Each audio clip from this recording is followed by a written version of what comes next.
Welcome back, friends, once again to Sherwood Forest Virtual Faire. We have brought you an extra special bonus episode today. Yes, indeed, our 4-episode program was a great success thanks to you. You sent us your comments, you sent us your congratulations, and you send us your wonderful contributions, and we thank you so much for doing so. And you can do so just for a little while longer for this extra special features, extra super duper things we haven't even thought of yet. I mean, we're going to do such things. What are we going to do, Robin Hood? Oh, I don't know. What should we do? We should do something dangerous. Something dangerous and ridiculous. So dangerous that it's ridiculous. Dangerous, ridiculous, and legendary. Like me. That sounds very like Robin Hood. So, yeah, you've got to do something on the level of like when you split the arrow in twain, or when you knocked Little John off the bridge, or was it him knocking you off the bridge? Either way, something like big. It is split arrow. Oh, you do have your bow.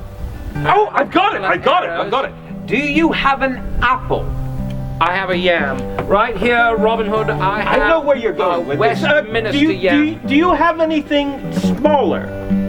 Smaller than a yam? Yes. I have a pine cone. And Robin Hood would need a lot of skill. No. Do you have anything small? Yeah, oh yes, of course. It was just Easter, and I've got most of my Easter basket left. I mean, you know, I've been saving these, but I could let you... Perfect! Now be still. Ready?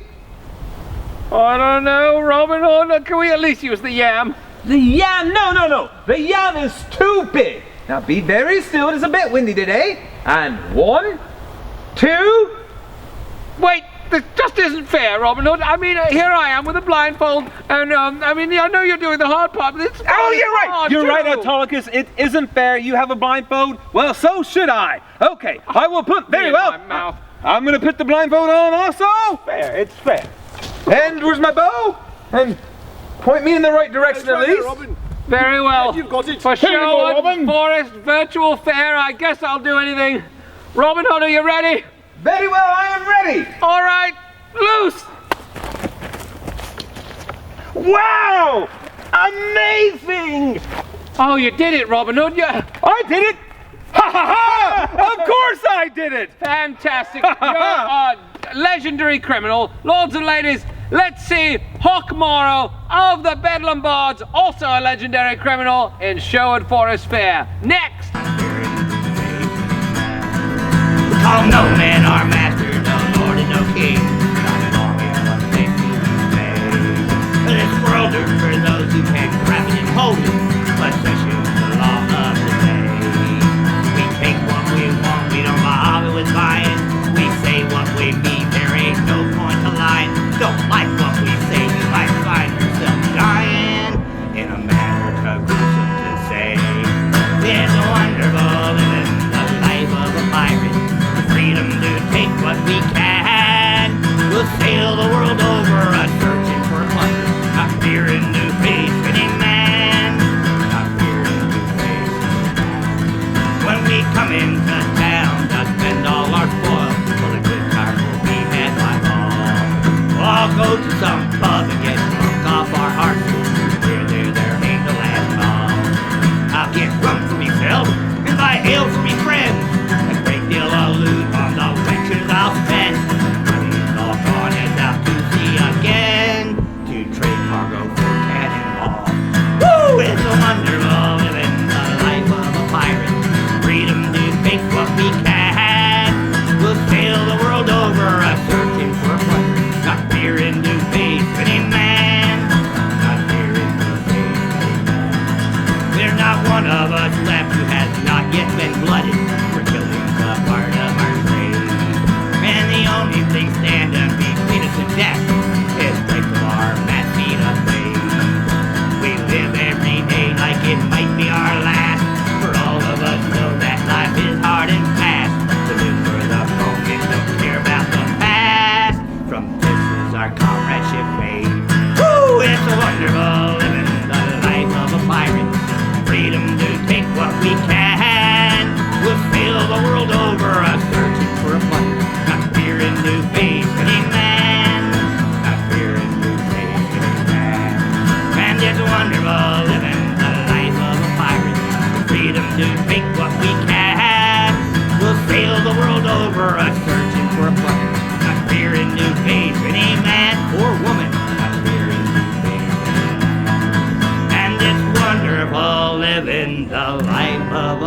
pirate. Arr. Yay!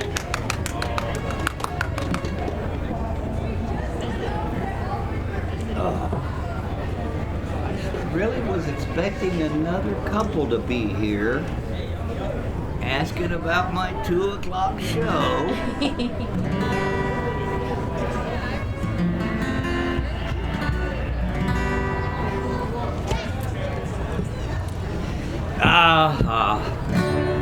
Went on a cruise with Pride of Bedlam this last year. Went down to the Caribbean type thing, you know. It was a lot of fun. They invited me up to sing on stage with them, so that was a lot of fun. They sang a song that I hadn't heard in a while, but I remembered quite well from when I was a child. And so I got interested in the song and I looked it up. I found out that the song was written in the late 1800s. So, you know, I'm pretty old, so I still heard it when I was a child. And going through it, a fellow mentioned it in a book, in a novel, in 1907. They called it That Little Nassau Ditty.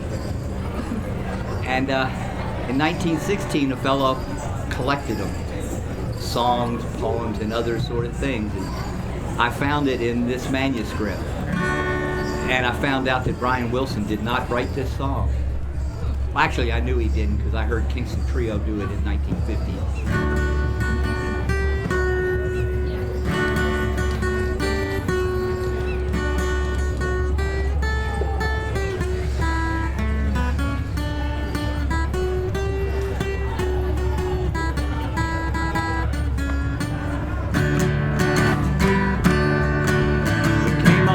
Luke John B., my grandfather and me. Around Nassau town we did roam, drinking all night, got into a fight.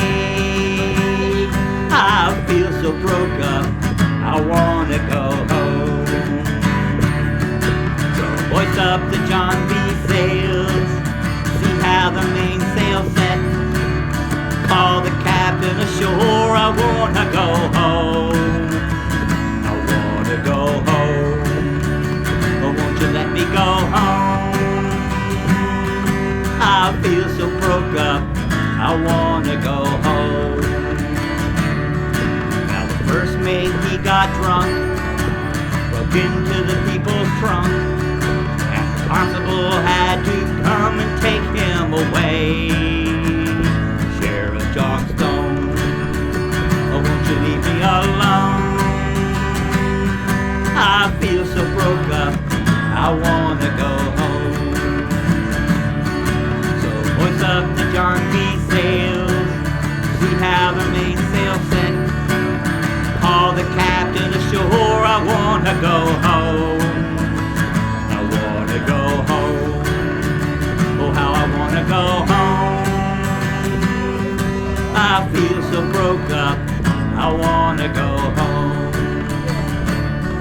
Now the cook, he got the fits, he threw away all of my grits. And the captain's pig, he ate up all of my corn. Oh, let me go home, oh, won't you leave me alone? I feel so broke up, I wanna go home. Hoist up the John B. sails, see how the mainsail set. Call the captain ashore, I wanna go home. I wanna go home, oh, how I wanna go home. I feel so broke up, I wanna go home. Now the steamboat go by steam, sailboat go by sail. My girl's padded, ain't got no tail. I wanna go home, oh, won't you let me go home? I feel so broke up, I wanna go home. So hoist up the John B. sails, see how the mainsail sets. Call the captain ashore, I wanna go home. I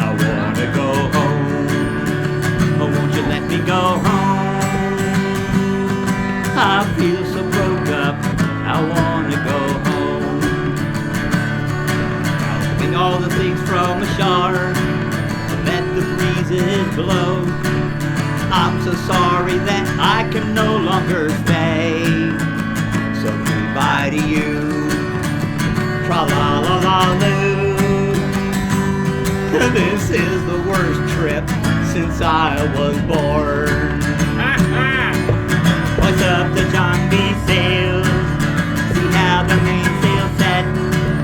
Call the captain ashore, I wanna go home. I wanna go home. Oh, won't you let me go home? I feel so broke up, I wanna go home. I feel so broke up, I wanna go home.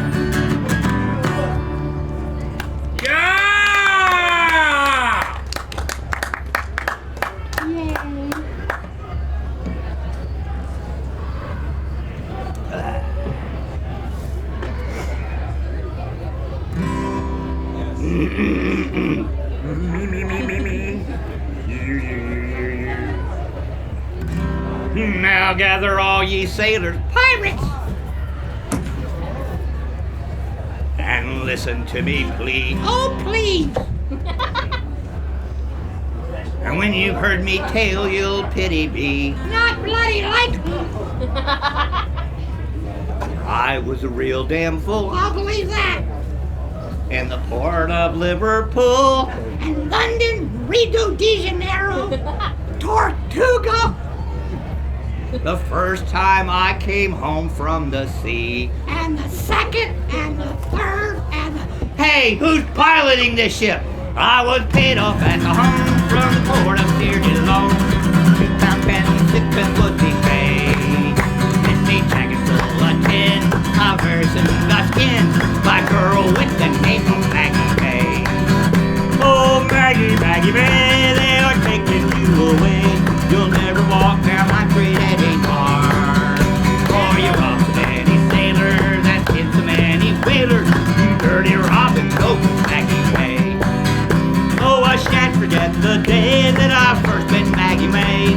She was cruising up and down on Canning Bay with a figure so divine, like a frigate of the line. And me, being a sailor, I gave chase. Oh, Maggie, Maggie May, they are taking you away.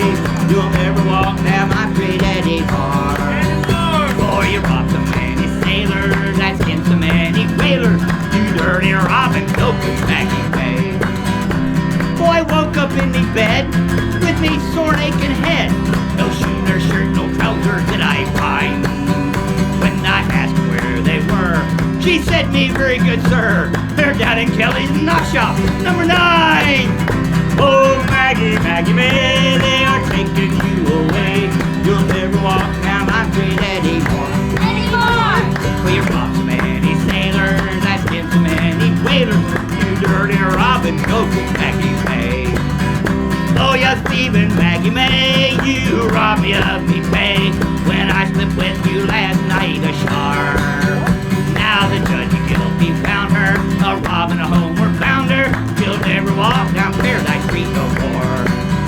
Oh, Maggie, Maggie May, they are taking you away. You'll never walk down my street anymore. For you robbed so many sailors, that skinned so many whalers. You dirty Robin, go good Maggie May. Who am I singing about? Maggie, Maggie May, they are taking you away. You'll never walk down my street anymore. For you robbed so many sailors, that skinned so many whalers. You dirty Robin, no good Maggie May. What did I say? You dirty Robin, no good Maggie May. Yeah! I'm here to tell you that Maggie May, but Hawk would.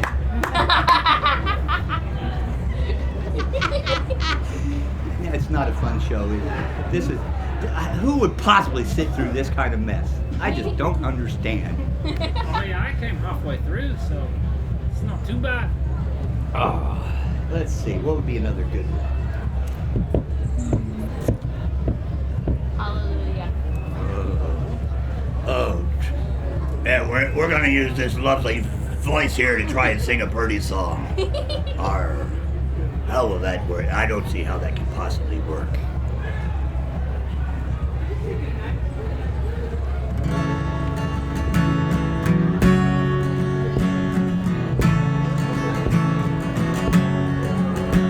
I heard there was a secret chord that David played and it pleased the Lord. But you don't really care for music, do ya?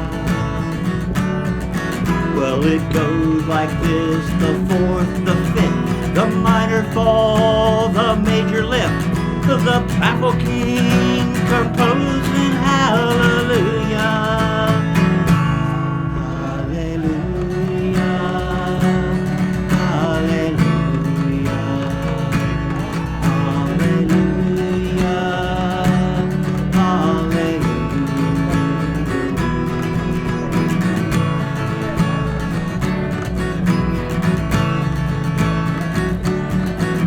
Your faith is strong, but you needed proof.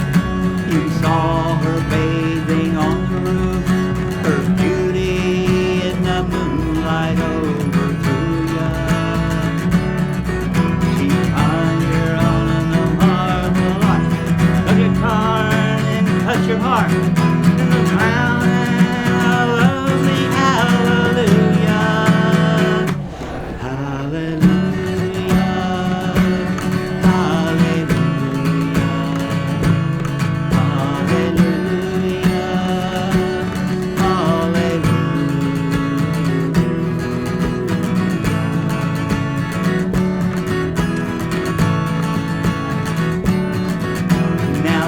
I've been here before. I know this room, I've walked this floor. I used to live alone before I knew ya. Well, I've seen your flag on the marble arch. Love is not a victory march. It's a cold and it's a broken hallelujah. Hallelujah.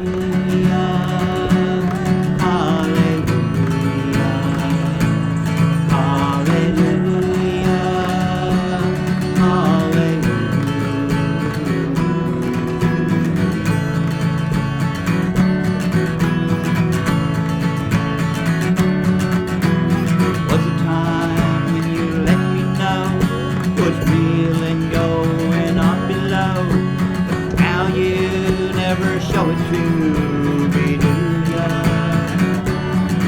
Remember when I moved in you, Holy Dove was moving too, and every breath we drew was hallelujah. Hallelujah. Hallelujah. Hallelujah.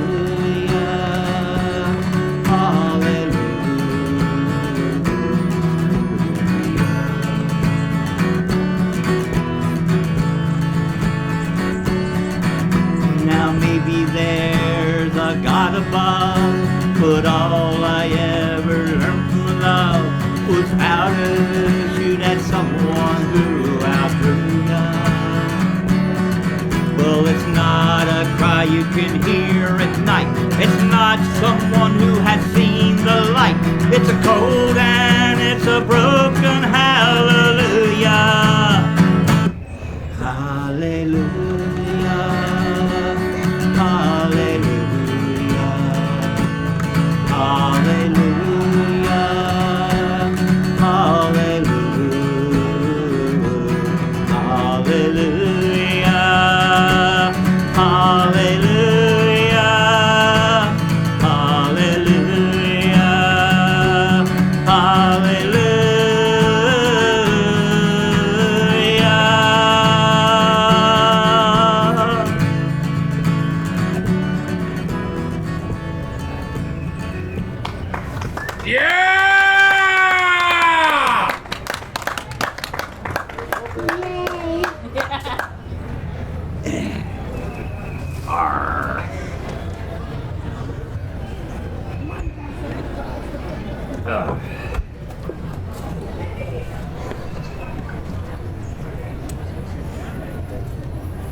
Now, there was a time in Ireland's history.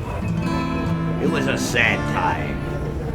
That's a little bit redundant. Sad time. There was a time in Ireland's history when there was not enough wood. I know you're going, wood, so what? That's cask.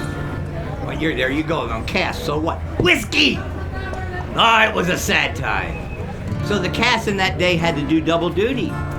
First, they would age their whiskey in that cask. Casks being made the way that they are, some of that whiskey oozed into the crevices of the cask. Oh, And then they would age their cider in that same cask. oh. And now that whiskey come oozing back out into that cider. And they had a name for that cider. They called it Johnny Jump Up.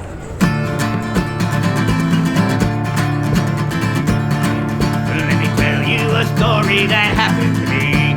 One day while I was down at Ure by the sea, the sun was bright and the day it was warm. Says I a quaint pint, but it do me no harm. Well, I went in and I asked for a bottle of stout. Said the barkeep to me, all the beer sold out. Try whiskey, try Patty, 10 years in the wood. Says I try cider, I heard that it's good. Oh never, oh never, oh never again. If I live to be 100 or 110, oh, I fell to the ground and I couldn't get up. And a drinking a quart of that Johnny Jump Up. After leaving the turd, I went back to the yard, where I bumped into Brophy, the big civic guard. Come here to me, lad, don't you know I'm the law? So he up with me fists and I shattered his jaw. Fell to the ground with his knees doubled up. It wasn't I'd hit him, it was that Johnny Jump Up. The next thing I saw down in Ure by the sea was a cripple on crutches. And he said to me, I'm in fear for me life, I'm sure it's a sin. Won't you help me on over to the longshoreman's inn? After drinking a quart of that cider so sweet, he threw down his crutches and he danced in the street, singing never, oh never, oh never again. If I live to be 100 or 110, oh, I fell to the ground and I couldn't get up. Had a drinking a quart of that Johnny Jump Up. Now I went back to Bedlam, a friend for a seat, that's Cedric. They call it the madhouse near Court Cannery. By the time I got there, that truth that it's hell. They had that poor booker locked up in the cell. Then the jailer, he said, say these words if you can. Put around the rugged rocks, the ragged rascal rat. Tell him I'm not crazy. Tell him I'm not mad. It was only a sip of that cider I had. Oh never, oh never, oh never again. If I live to be 100 or 110, oh, I fell to the ground and I couldn't get up. Had a drinking a quart of that Johnny Jump Up. Now a man died in the Union by the name of McCrack. They washed him and they laid him outside on his back. And after O'Connor his measurements did take, his wife took him home for a bloody fine wake. About 12 o'clock, and the beer was high, when the corpse he sets up, and he says with a sigh, I can't get to heaven, it won't let me up, till I bring him a quart of that Johnny Jump Up. Oh never, oh never, oh never again. If I live to be 100 or 110, oh, I fell to the ground and I couldn't get up. Had a drinking a quart of that Johnny Jump Up.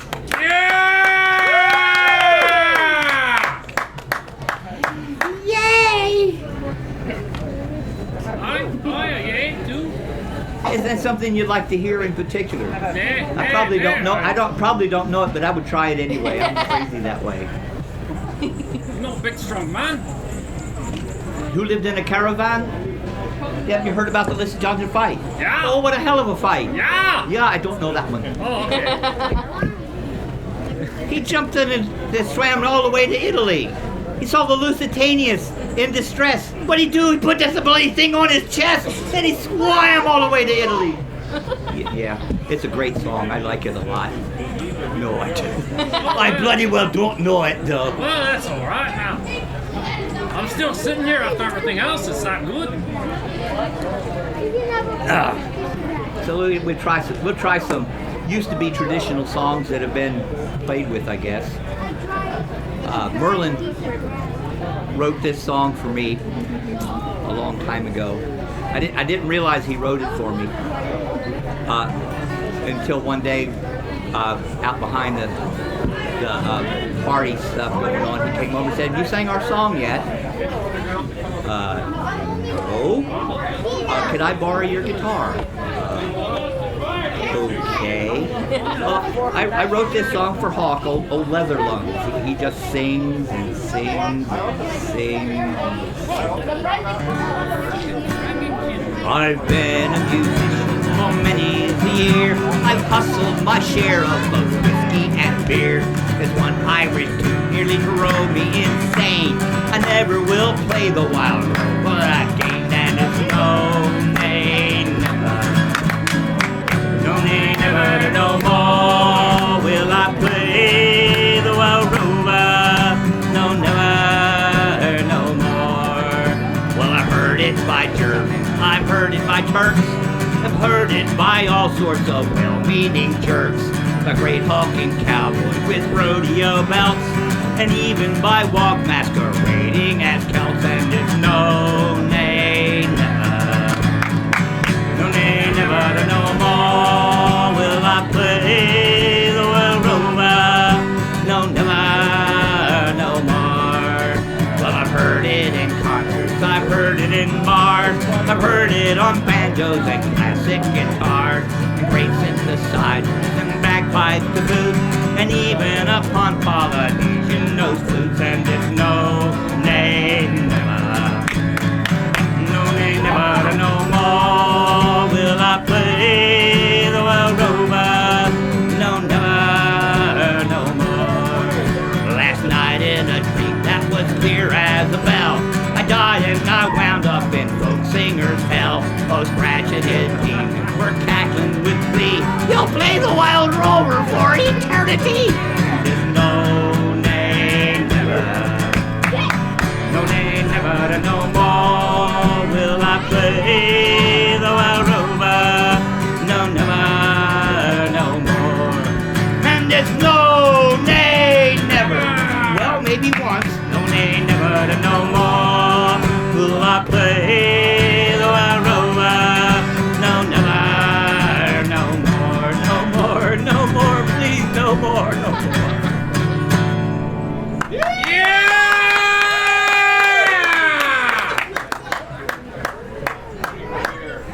I would like to thank the two people in my audience that are making it sound like there's 1,000 people here. Yeah, you know, we gotta do what we gotta do. Gotta do what you gotta do. You know, you hear something good and you're like, hey. Lots of stuff. I like to think I like to think a few of the things I do is good. All the things you do. And then there's some questionable things that I do too. But I do most of the questionable things at the Free Stags pub. Well, you know, when you're singing, man, they like, you know, you gotta tap your foot. It's good. Yeah.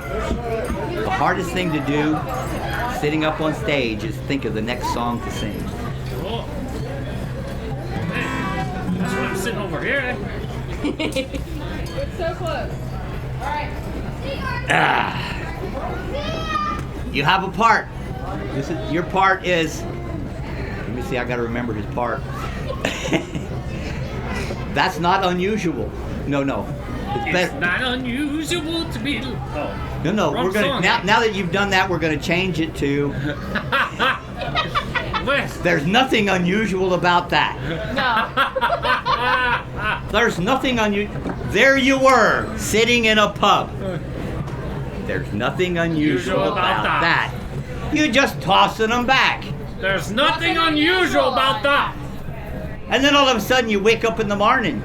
Okay, that's a little unusual. No, I mean, You're having a little trouble standing up. There's nothing unusual about that. And you look out at the horizon and you notice a galleon out there. Oh. Oh, ship! You've been shanghaied. You're now members of the crew. of the Dark Lady. Bum, bum, bum, bum. As members of the crew of the Dark Lady, bum, bum, bum, bum, you are required to give a good piratical shout. Arr! Arr! Every time the Baron makes a toast. And there will be a spot for you to shout, "Hear, hear!" I know you're wondering, where? I'm hoping you'll figure out there when we come to it. Arr! Arr! Arr! Are you ready? Aye. Aye. Aye. Are you sure? Aye. Are you going to... Wrong song. A fierce one-eyed man named Baron the Bone. A meaner pirate had never been known, and he sailed on the Dark Lake. A ship strong and sound with a perilous crew. High on the mast that's going long through fleet and swift was the Dark Lake. And every night the Baron must drink a toast. Arr! He said, "Here to my lovely lady host. My one true love, here, the crew replied."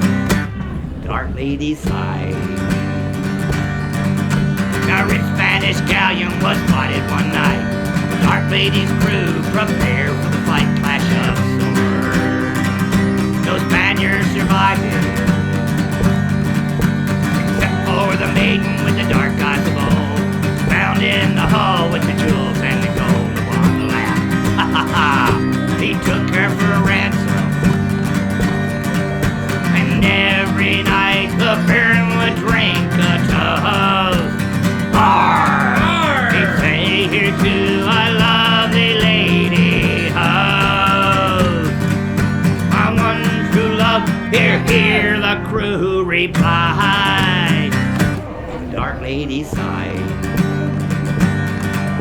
Now the girl Carlotta was a beauty quite rare. Sleep passing night, the Bone couldn't bear his empty bed. He brought her to it.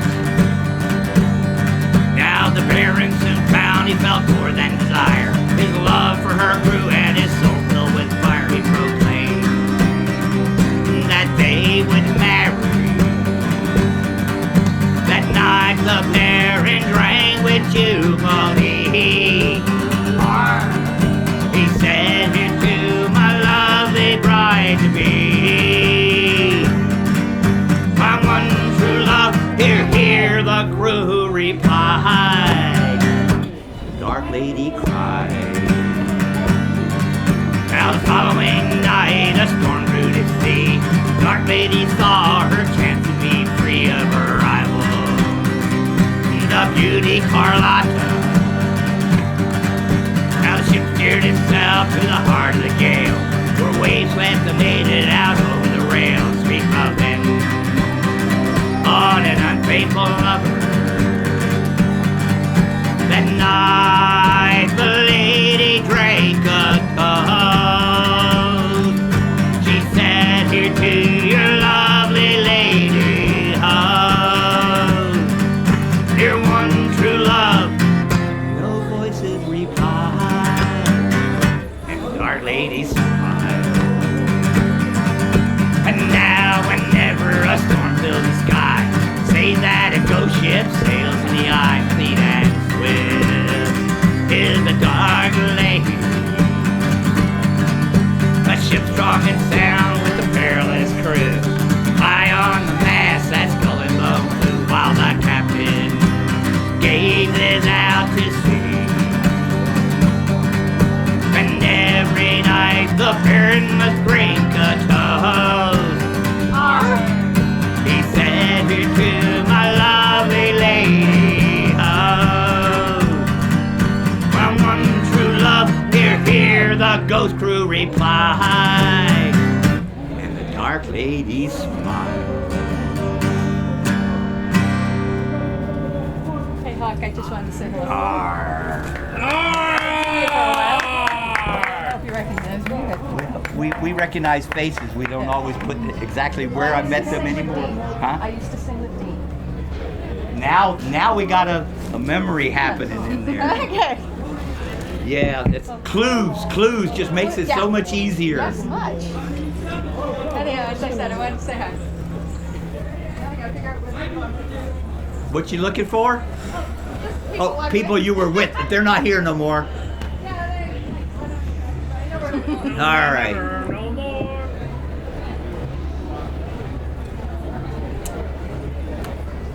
Now I can sit here and think about this song for a few minutes and leave, or I could actually play another song. Play another song. Oh, we're gonna jump right into that one, aren't we? Oh, let's see. Let's see another one.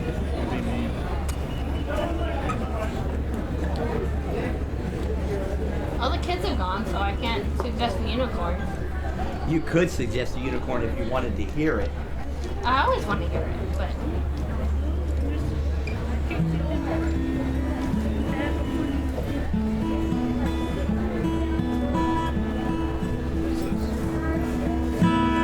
Darkness, my old friend, I've come to talk with you again.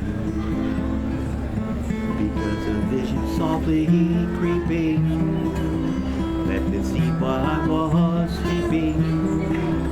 And the vision that was planted in my brain still remains whispering the sound of silence. Restless dreams I walk along narrow streets of cobblestone. Beneath the halo of a street lamp, I reach my collar to the cold and damp. My eyes were stabbed by the flash of a neon light that split the night and touched the sound of silence. In the naked light I saw 10,000 people, maybe more. Talking without speaking, people hearing without listening, people writing songs that voices never share. No one dare disturb the sound of silence. Who said you do not know? Like a ladder from here, my words that I might teach you. That I might reach you. My words like silent raindrops fell and echoed in the well of silence. And the people bowed and prayed to the neon god they made. And the sign flashed out its warning and the words that it was forming. Said the words of the prophet are written on the subway walls and tenement halls. Whisper the sound.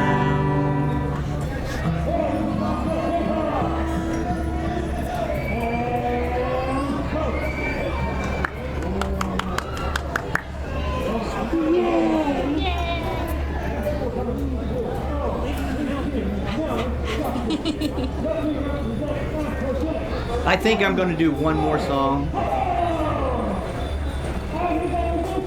I picked up this song out of a book called The 10 Worst Songs Ever Written. Sometimes you believe what you read, sometimes you don't. Ever written or ever sung? Huh? Ever written or ever sung? I have written one song. That's not the song I'm going to do. Oh, okay. This is a song, this is a little song about a little man sitting in a little pub, a little bit tipsy, and it goes a little bit like this. The intro is longer than the song.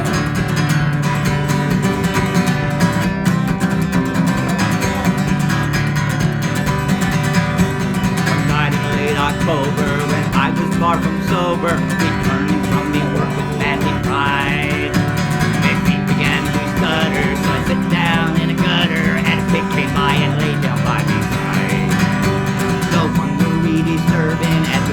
by the curb, and when a lassie passing by was heard to say, you can tell someone who boozes by the company he chooses. The pig got up and slowly walked away. I am Hawk the Balladeer. Chances are you're not. Just checking. This has been my show. The troops and troubadours. The Tulston Troubadours. Are you sure who you are now? I'm not the troops and troubadours. The Tulston Troubadours will be on this stage in mere moments. Ha ha ha! Here we are, Autolycus. When he says speed to go, that's a cue. Yeah, I didn't get the cue.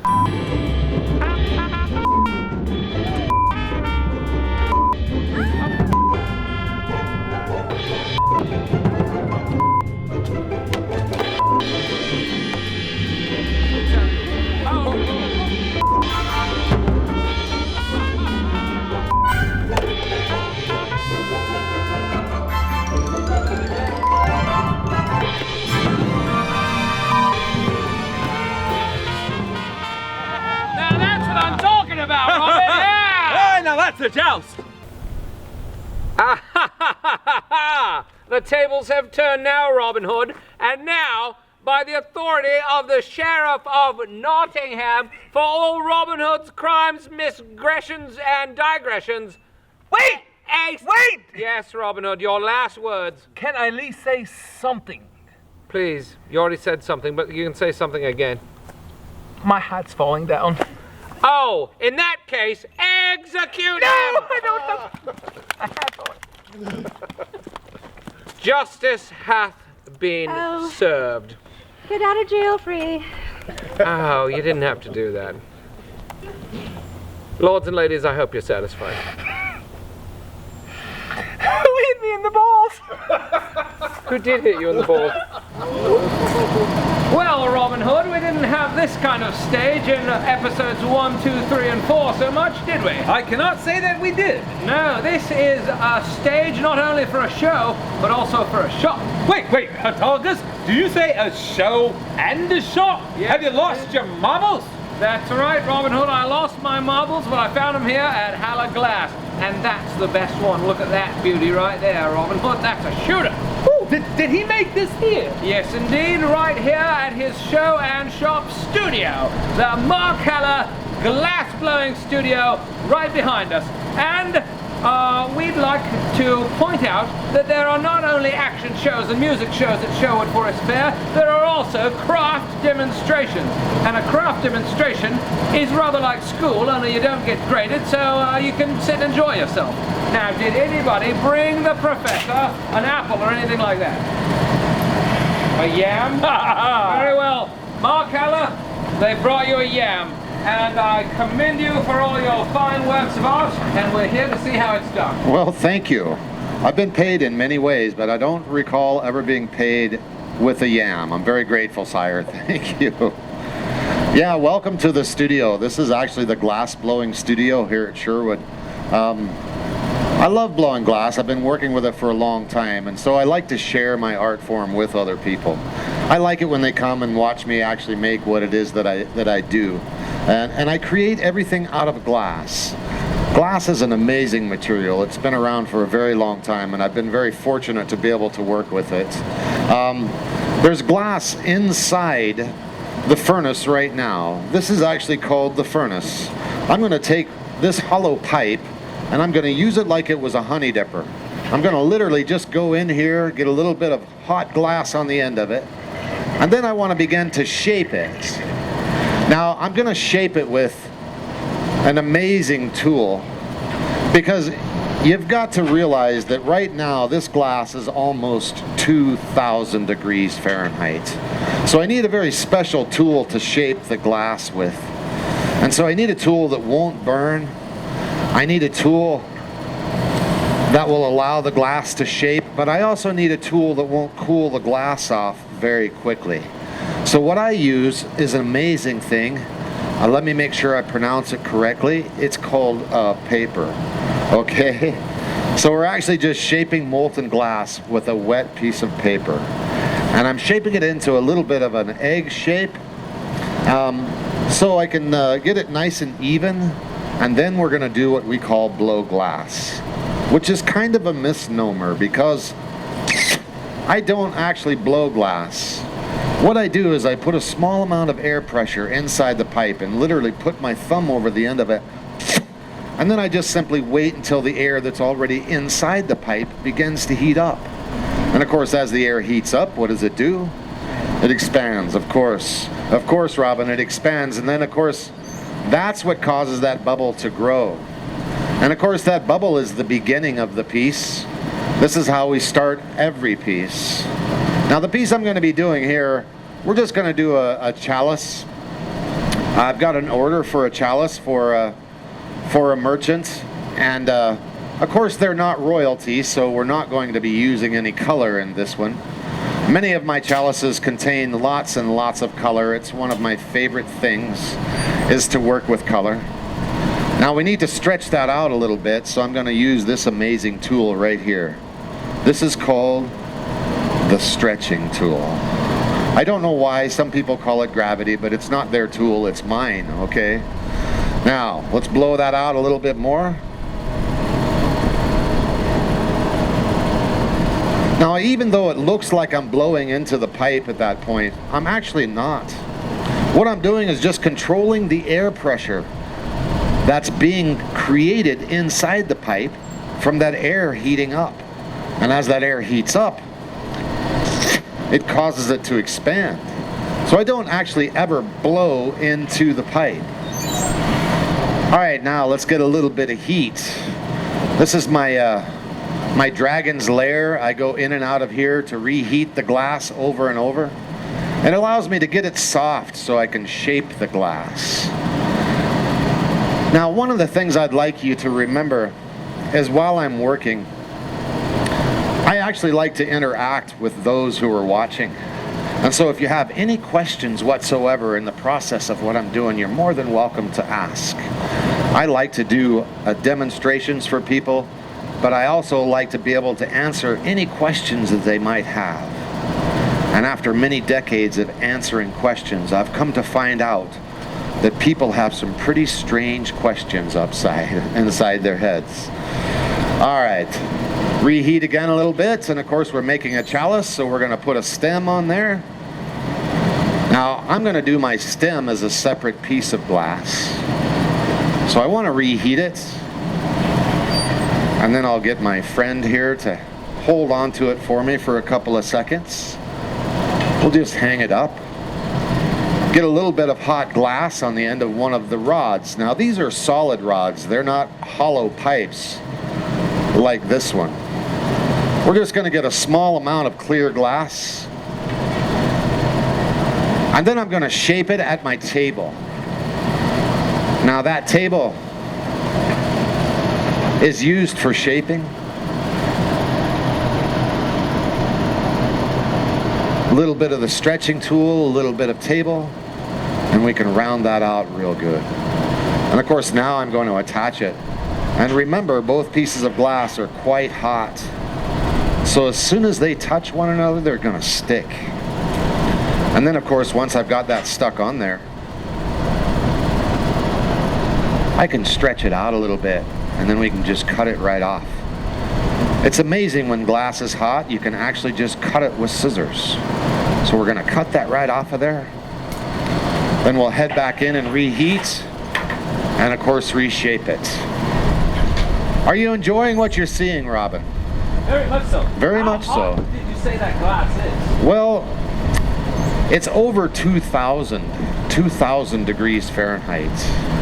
And so most of the time when I work the glass, I work it at 2,000. But of course, when I melt the glass, I melt it at temperatures of nearly 2,200 degrees Fahrenheit. All right, let's reshape that a little bit. We're just going to give it a little pinch with that amazing paper tool.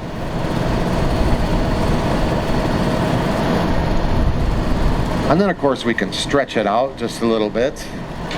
And we can put little twists in it. We can do all sorts of things with the stem. We can make them any way that we want to.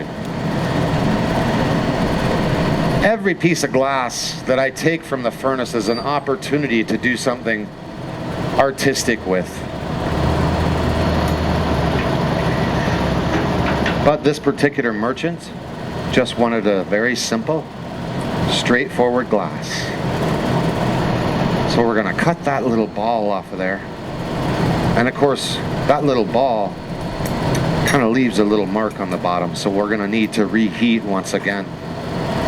I have a little baby dragon here that I could probably use to smooth that out a little bit, but we're going to keep the baby dragon in the cave for now. We'll just smooth it out using the dragon's lair here. And then of course the next step that we're going to want to do is to create a foot or a base so that the vessel can sit nice and flat on the table. Make sure everything is all in the same plane, that it's all lined up nice and straight. And then we'll reheat once again and create the base or the foot, which is also a separate piece of glass just like the stem.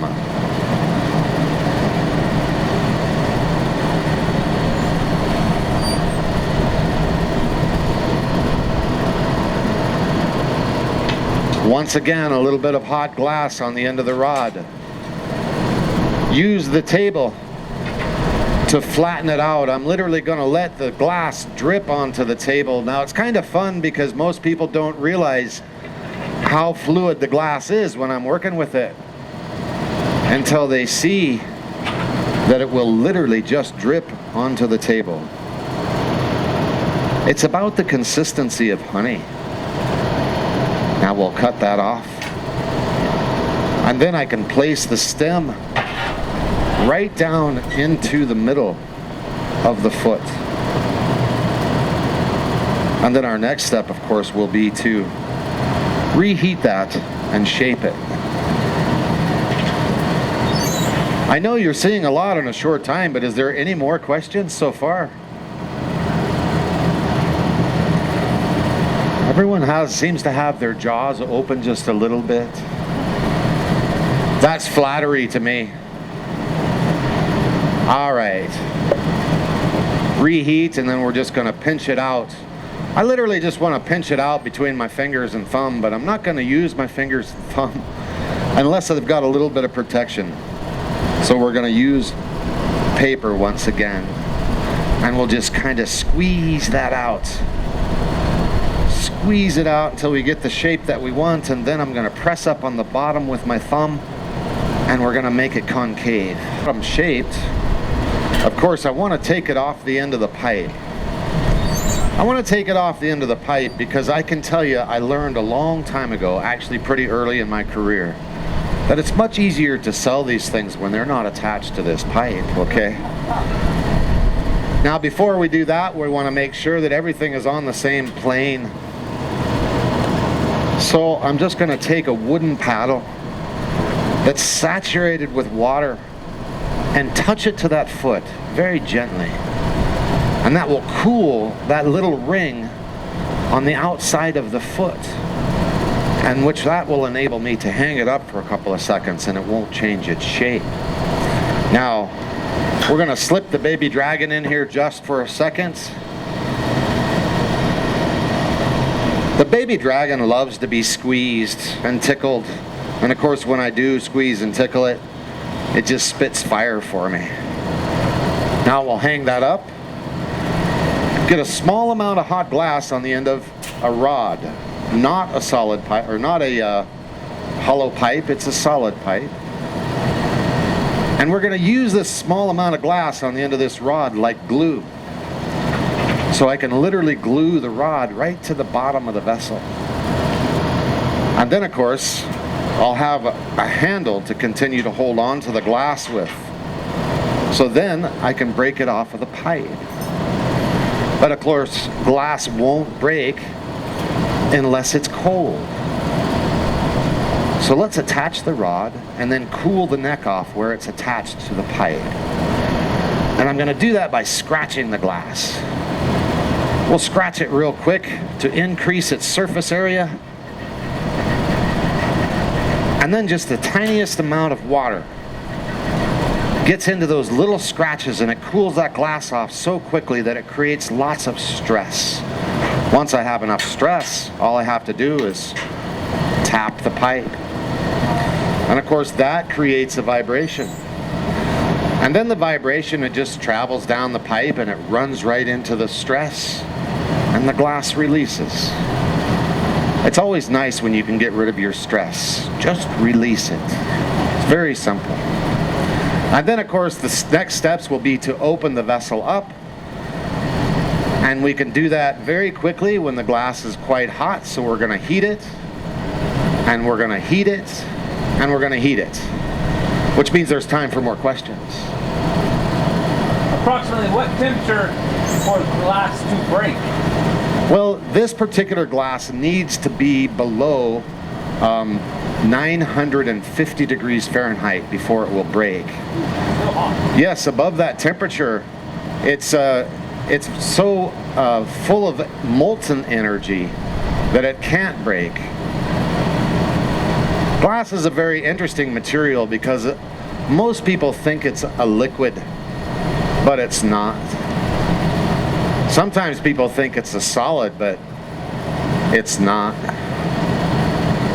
It's not a liquid or a solid, it's glass. It's pretty amazing material. So many interesting properties to it. Now let's take a couple of fingers of this tool and gently slide it up into that nice hot hole. And then the tool has a little bit of spring action. And we can literally just kind of pop that glass open real quick. Now we'll reheat.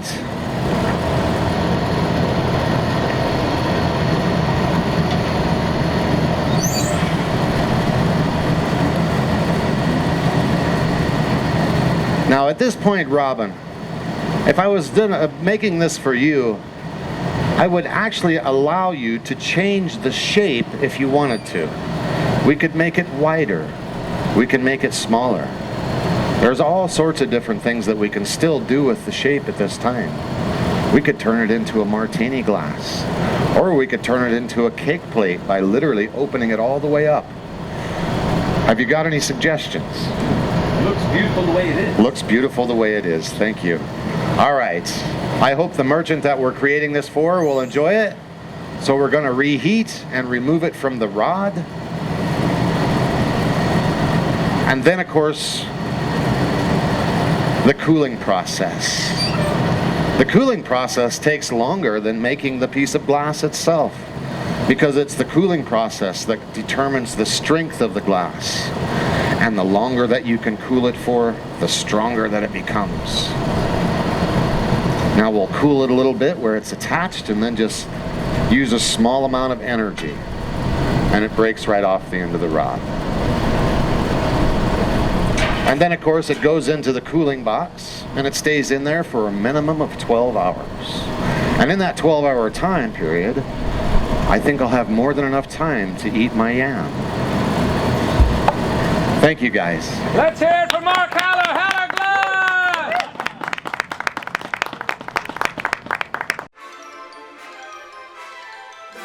Thank you, Band of Beasts of Bonesdale. You're so furry and lovable and adorable and everything Robin Hood tries to be.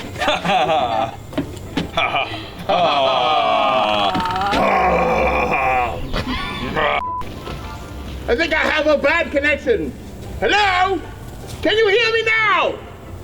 So we shall easily be the next kings of England. This is a practice, right? Okay, let's start over. And shall we do it again? I ain't doing nothing now. Wait, your middle name is Stuart. Stew with nuts. That seems to get hotter and hotter. Yes, it must be because all the pepper you're putting in there. No, but it's the temperature, and the temperature's hot.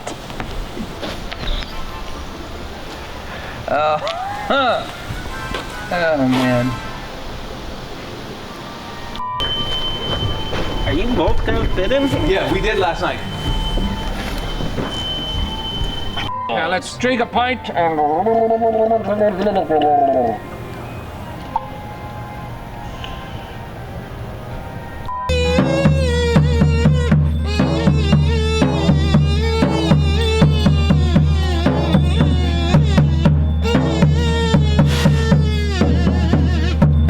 That should do. Cotton. Oh, thou that doth so comely prey on this world with way you saunter, hath thee ever a witful touch to bring upon this which so much poetry has ever anon and after, framed with gilded guiltless rays, ever for the art so say, purpose ever perfect, never able to be tainted. Oh, is there ever in all things such a greatness? Oh, ye who wander through such, do you see a melody yet shine? Or is it senses are confined, only one side of lines that bound them from being the same? I wonder if the dreams that are most great are by your own choices stained. I seek to do so with mine, though they're wild and free as I want them to be. It is just ways you can take the turning of the phrase, the turning of the speech. I won't bend or break, for each and every word that I speak is choices made for a sunrise age, a sunrise age, a sunrise age to go. That is the only reason that these seeds of words are now sown, as it has been, as it shall be, as it can be known to those versed in the language of the only soul. Soul sincerity, soul sincerity, soul sincerity, soul sincerity.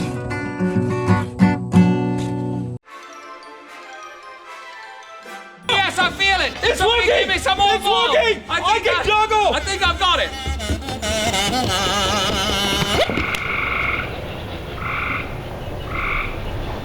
Will be as we watch Bones and the Voodoo Cannibals.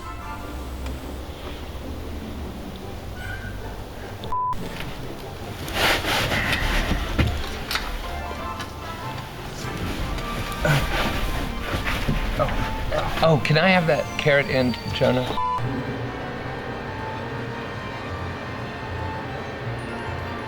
We may or might never indeed, but we shall endeavor. Indeed. Let me start over. That was stupid. We may or might never indeed, but lords and ladies, next year Sherwood Forest Faire will be open with your help, and thank you so much from the bottom of our hearts. You have relieved many a rennie and many. Just let me start over. We should make a plan. Lords and ladies, thank you so much. Oh, sorry. Okay, I'm not doing elbow. No elbow. Oh, yeah. We may or may never indeed all be here together, but next year, Sherwood Forest Faire endures. Next year, I don't know, man. I'm not feeling I've got. All right, let me take it. I'll match you shot for shot. How many years do you have?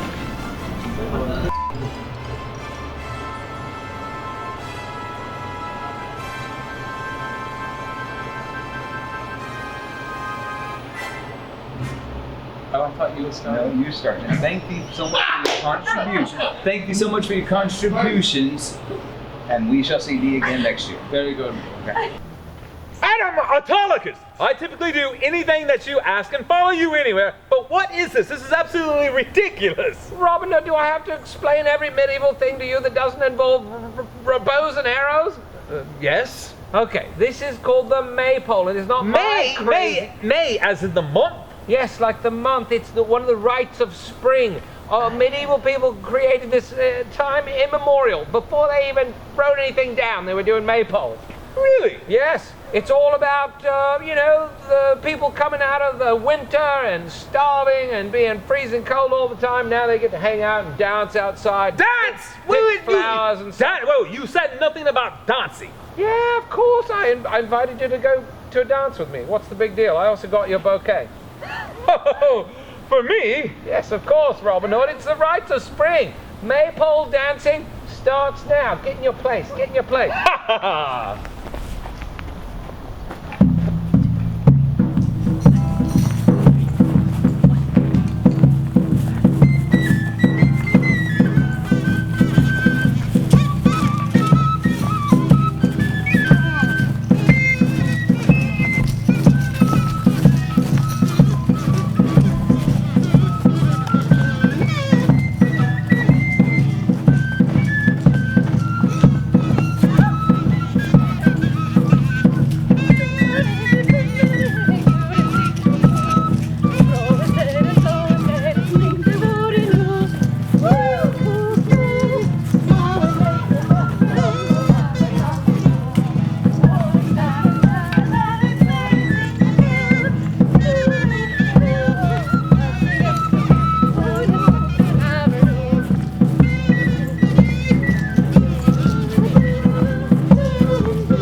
I forgot to say ashes, ashes.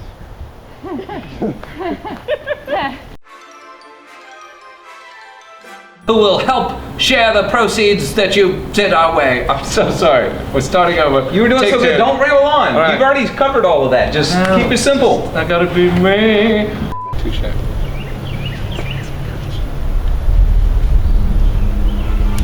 Robin Hood, we've got a very special... Let me start over. I'm sorry. I was not in the zone. Good friends, we will be back tomorrow. Next year. We will be back next. Great, but we all messed something up. Let's do it again. Yeah, let's do it. Yeah. Because of your help, we will be back next year and start all over again. I am Robin Hood, and I approve this message. I'm sorry, I went flip. Thank you, everyone. Start over. Join us again next weekend for our final installment. Sorry. So close. Spend many, many weeks before rehearsing and practicing. Let me try one. No problem. Thank you so much, everyone, for joining us for our second... Start over. And we want to say that we really missed Gypsy Rocks, who would have been with us the weekend before, and we also missed Gypsy Rocks. Damn. This for the court case. Funny film videos. All I see is your butt. Let me switch to widescreen. Can you go? Gravity will take care of you, I promise. Yeah! Oh, I forgot to hit record. Just kidding. Aha! Here we are at Tonka's at the Villagers Square. And wait, why are we at the Villagers Square? Well, Robin, Sherwood Forest Faire is full of all kinds of charming little tiny stages like the Villagers Square, and in the first 4 episodes, well, I think not all of them got featured, so I wanted to just come over to the Villagers Square even though we haven't got anything to do here. Very well. Well, then we need to feature somebody here at the square. Well, there still doesn't seem to be anybody around. Ooh, wait. Hark! I think I hear something. Yeah. I definitely hear something.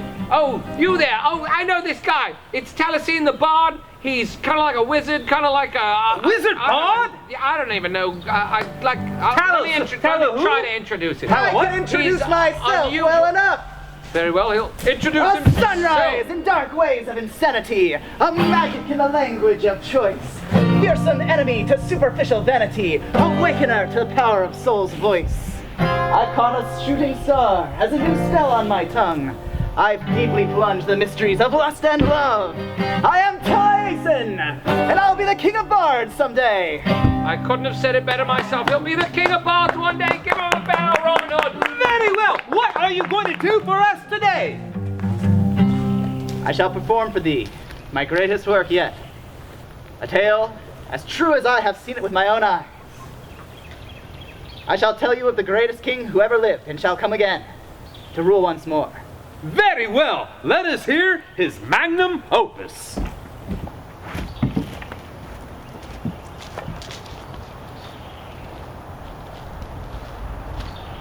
In all the years of English, has there ever been a name, other than the name of a god, that has been uttered as often, or cherished as worshipfully, as King Arthur? Great men like Theophrastus Hohenheim and Hattori Hanzo left such marks in history that we can read their works today as if from their very lips. But of King Arthur there is absolutely no historical record. Merely a hole in history the shape of a man who brought life and light to a darkened age and established peace enough for learning to take hold again. In sooth, there are more King Arthurs than there are those who speak of his deeds, for he is reborn anew in the excitement and love of kindness dwelling in each who hears of him. But of all the legends of Arthur Pendragon, you can safely favor that mine are the truest, for I was there. The sword in the stone was not Excalibur. It had been the sword of Uther Pendragon, a warlord who had conquered much of old Europe to become its high king. But he grew old without a son to replace him. So he called unto the wizard Merlin to search his kingdom for a young baby boy that would grow to become the strongest man in the world. He told the wizard to teach this boy both war and wizardry, but to raise him in hiding from enemies that would seek to steal his future throne. Uther then summoned the 12 war dukes that governed his kingdom as his vassals, and gave unto each of them a baby boy with the lie that one of these was his son and legitimate heir. He made them swear a treaty that they would make no war upon each other for 14 years after his death, where then would come the day that Merlin would reveal the true king's identity. The war dukes mostly sought to steal the kingdom for themselves, so they switched the fostered babies for their own, but none broke the treaty, for they feared each other's wrath. So swept 14 years as they plotted and schemed unto the appointed day. Imagine then their surprise when they saw at the king-making ceremony that Merlin had placed Uther's sword in a stone that only allowed the rightful king to draw it back out by his magic. And after all the failed attempts by the boys they had fostered, imagine the looks on their faces as the sword was drawn by an unknown boy named Arthur, who had been raised in hiding by a treasonous knight.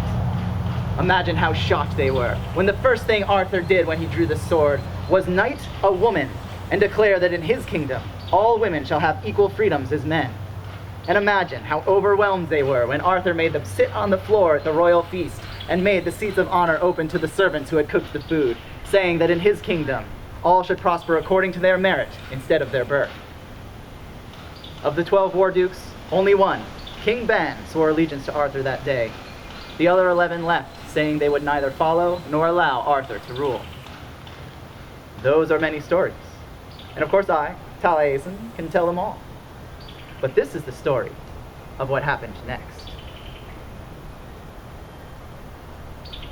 In the castle's war room where previously Uther had strategized his battles, there gathered Merlin, the knights of chivalry, King Ban and his generals, the realm's first female knight, Lady Britomart, peasants that were found to be especially chivalrous, and the young King Arthur's foster brother Caius. They knew that the war dukes were rallying an army against them, but Arthur, who had called for them to receive his strategy, was not there. From outside the door they heard a horrible noise coming closer. Then in walked Arthur, holding a feral cat. The cat struggled and screeched ferociously, but Arthur, who was covered in his own blood from its claws and fangs, looked upon the beast as sweetly as though it was his own baby. He then sealed the room with the door behind him and set the cat loose to run wildly amongst the others. Many were scratched, but Caius, who kicked the cat when it came near him, was bit so sharply that blood began quickly blotting his pants, and in his rage he would have killed the cat had not the others stopped him. The cat, finding no escape and nowhere to hide, chose to face them from the corner where it raised its hackles and growled menacingly. Then came the voice of King Arthur. Tell me, do you think this cat is an enemy or an ally? One of the knights of chivalry spoke first. It strikes at us, so surely it is not an ally. Yet the code of chivalry forbids the mighty from making strife upon the vulnerable, so neither can this harmless beast be our enemy. Harmless, spat Caius, who pointed at the blood still flowing from his wound and turned to address the cat while he spake. I'd just as soon return wound for wound and see if cats really do have 9 lives. The cat returned Caius's gaze and said, Then King Ban spoke. It seems to me that this cat's only ally is itself. Therefore, if we must be either, we are its enemies. The voice of Arthur chimed the air again. All the years of this cat's life, it has suffered more than we can know. Its experiences have taught it that its few allies are only allies because they selfishly gain from the allegiance. It has seen all around it that the strong oppress the weak, so because we are strong, it fears that we are trying to harm it. How often do you dislike another person merely because you believe that they dislike you? And when you are right, how often is their dislike for merely the same reason? Because we are chivalrous, we seek to uplift the whole world. And all the damage this little one does against us is born of its misunderstanding of our good intent. It is innocent of crimes against us because it does not strike at us. It strikes at the fantasy from its mind that mistakenly shows us as its enemies. It is its own ally, and we seek to uplift it. Therefore, we are its allies even if it wrongly believes that we are at strife. Caius interrupted. We have gathered here to prepare for war, and you would have us play with a cat? Do you really believe this is the way of a king? And then Merlin spoke. You've spoken enough, Caius. Open your ears as widely as you open your mouth, and you won't be the last one who doesn't see that the wisdom in Arthur's words prove he is the rightful king. So Arthur continued. The men who rally to fight against us are like this cat. It is not us, but their own foolishness that they come here to do battle with. They have lived believing that none can set right the injustices of humanity, and they fear the consequences of us daring to try. So we will show them with our triumph that innocence is an impassable shield, and virtue the fiercest sword. But how will they learn if they are slain? Thereto I commend you as your king that you seek to neither kill nor maim those who are against us, but to treat them as your kinsmen who are merely too drunk to see that they are fighting against their friends. Of course, such an outlandish statement in a council of war caused a sudden outcry, and disturbed by the noise, the cat began darting and howling between them again. This time, Caius tried to stomp the cat, but he was grappled to the floor by the others, and the cat scratched his face, causing him to angrily yell, "Damn cat!" From above the clamor, the loudest voice belonged to one of King Ban's generals. "Surely we will be outnumbered, so we must fight at our fullest strength. We cannot fight at a disadvantage. For the sake of mercy, they won't return." And to this, the peasant Geraint fiercely replied, "I believe you deserve to know what fighting at disadvantage feels like. You knights have always had all the armaments and tools of war, yet you conscript us freemen and serfs to fight among you, though we have little skill of it. Why should you talk of disadvantage, while using our lives as shields, and still claim to hold honor in a court of chivalry?" The cat, still finding nowhere to escape, chose another corner, where it watched the room wide-eyed and breathing heavily. The clamor quieted as Arthur's voice rang again. "Geraint speaks a truth. It is the peasantry that suffers most from war. No doubt the greatest wish of most of those who come to fight against us is merely to return safely to their own homes. It has been seen by the wise of every age that evil deeds incur the wrath of heaven, and to kill such men would be truly evil. Because we fight for the well-being of these invading men more than their own kings do, we will have the greatest ally on our side. Heaven itself will rally to our cause. For we wish not to slay them, but that they will live to see that we chose not to fight them, and chose to fight enmity itself." So Arthur commanded that those who would take part in the fight spend their time training in the methods they would use in the upcoming battle. How to disarm and disable soldiers without wounding them grievously, how to rally formations that prevented the soldiers, while still allowing their escape. And he commanded that the cat be kept within the castle and treated as an honored ally. So swept the weeks thereafter. At first, the cat would barely accept scraps of food thrown to it from a distance.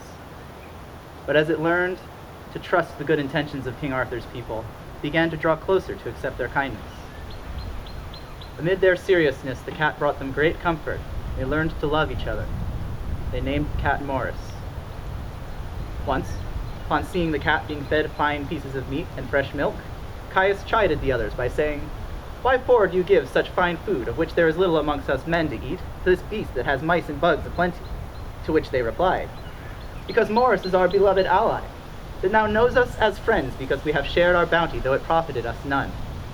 And because we are chivalrous, we share our food with our allies. Would you, Caius, consider us friends if we hoarded meats and told you to eat mice and bugs?" Within a week, the siege arrived. The 5 war dukes leading the invading host feared leaving their kingdoms vulnerable, more than they feared Arthur's army of a few knights, many peasants, and many women. So they brought fewer troops than was expected, but still their number was twice that of Arthur's. Their fury lashed hard against the castle, which struggled to hold against them for a month. Merlin, who had long prepared for these events, already sent trusted spies to infiltrate the war dukes' ranks, disguised as their soldiers, where they spread word of King Arthur's good intention that all who fought against him should be spared on the battlefield, that they would live to join his cause another day. At first, this news was dismissed as a joke, but as they fought, they discovered the truth of it and were amazed. Many lost the conviction to fight with any vigor, and many others fought carelessly, believing they had less to fear. This caused the battle to start to favor Arthur's cause. And seeing this, the war dukes pulled back the siege, allowing no supplies to enter the castle, and over the next month the supply of food dwindled nearly to nothing. Caius was once caught trying to kill and eat Morris.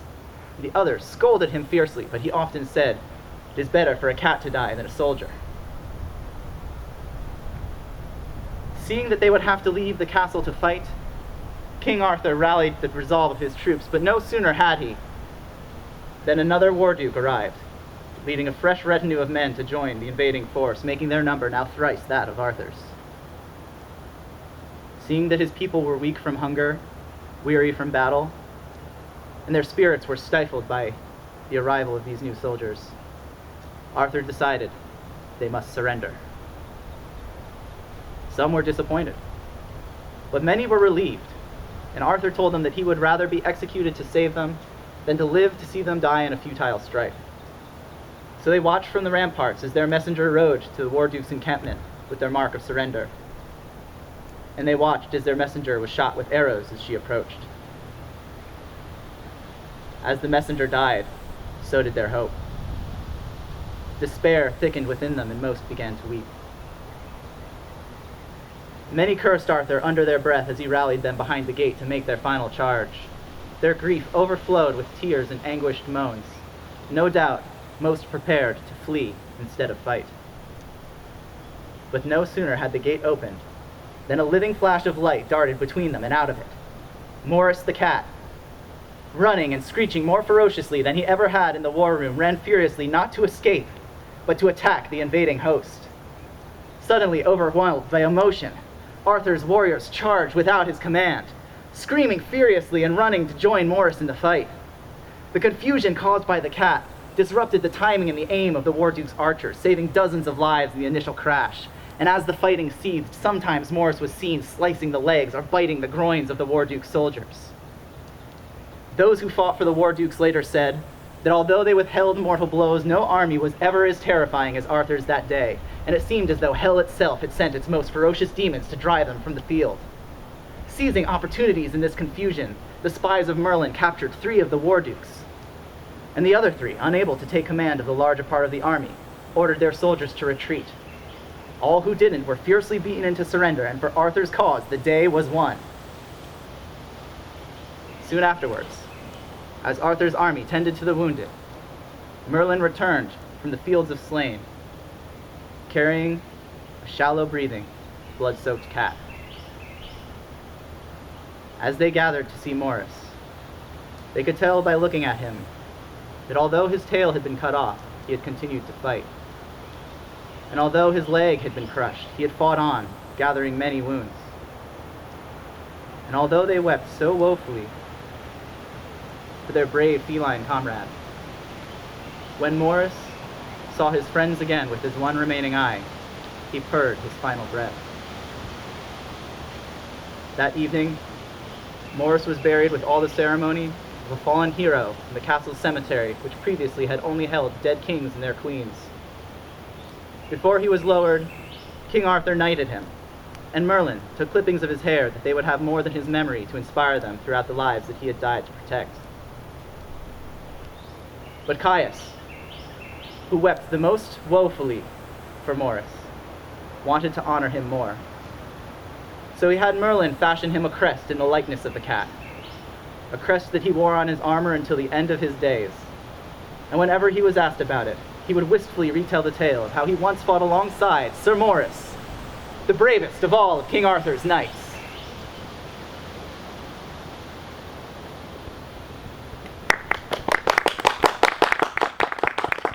Yes, this tale is true. I have seen it for myself. And I happen to have some of those cat hair trinkets in many different colors and sizes. You can find them from me after the show. Robin Hood!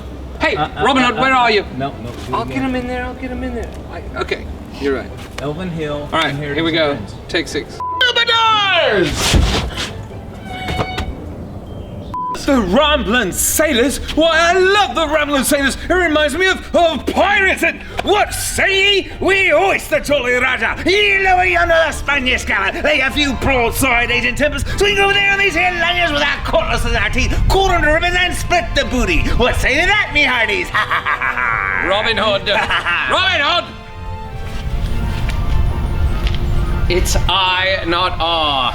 And they have a letter of marque. This is the Rambling Sailors with a G, not the Ramblin' Sailors. This is not a pirate band. This is perfectly legal seafaring music by the Rambling Sailors. Hello! best part in the world. I'm the best part in the world. I'm the best part in the world. I'm the best part in the world.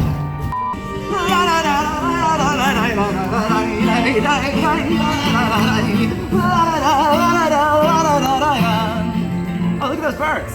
I'm the best part in the world. I am the best part in the world.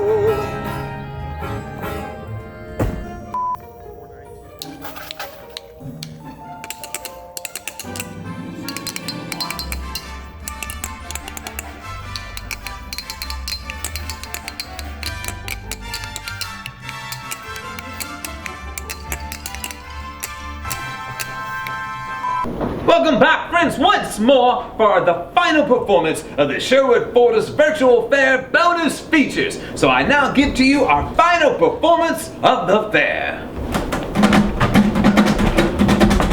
Hi, Army Dogs. We are King Richard's Army Band. Let's hit it, lads. And to the right, and to the left, to the right, and to the left, and to the right, and to the left. What? How are you doing? We're King Richard's official army band, so... No. First of all, you're not part of the King Richard's army. You're not a band. You can't even dance. This can't be the final performance of this year's fair. Oh, well then, what do you think would be any better? Well, of course, Alan Adele. One of those merry men. Come on, boy. Very well, I now present to you my favorite troubadour of all times, Alan Adele.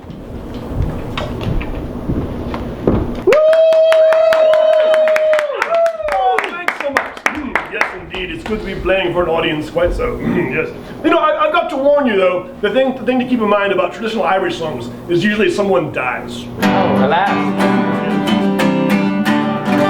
In Dublin's fair city, where the girls are so pretty, 'twas there I set eyes on Miss Molly Malone, as she wheeled her wheelbarrow through streets broad and narrow, crying cockles and mussels, alive, alive, oh, alive, alive, oh, alive, alive, oh, crying cockles and mussels, alive, alive, oh, alive, alive, oh.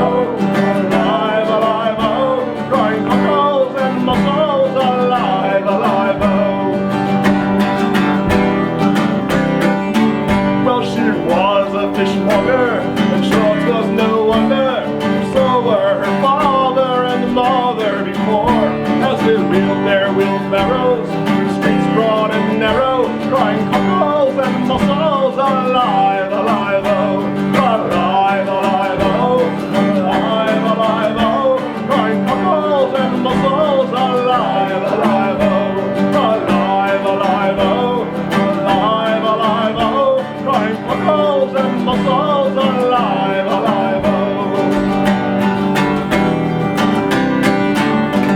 Well, she died of a fever, 'twas no one could save her, and that was the end of sweet Molly Malone. Now her ghost fills her barrow through streets broad and narrow, crying cockles and mussels, alive, alive, oh, alive, alive, oh, alive, alive, oh, crying cockles and mussels, alive, alive, oh, alive, alive, oh, alive, alive, oh, crying cockles and mussels, alive, alive, oh.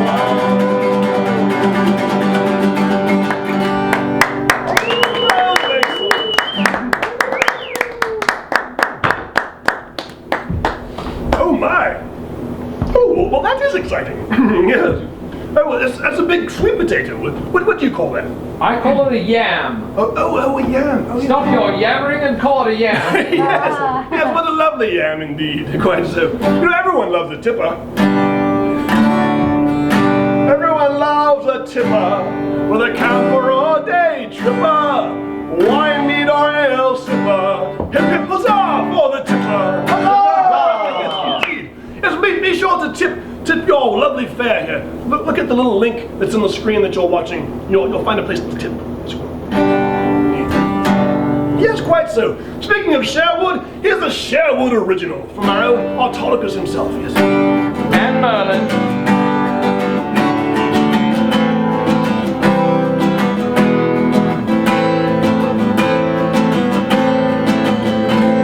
There once was a clan of Fae in this land. They were led by old Coleman Gray. And saw me then tell that his fairy still dwelt in the forest wherein he was slain. 'Twas a cold winter's night when the drafty moonlight laid cold fingers upon the tree where Coleman was bound, as the flames and the hounds made but embers and ashes of heat. 'Twas a grisly old knight who had set out to find and to burn out kind fairy race. He was cruel and cold, and he battled the bold beetle armies and spiderweb caves. Then he finally reached, and he managed to breach the treehouse of Coleman Gray.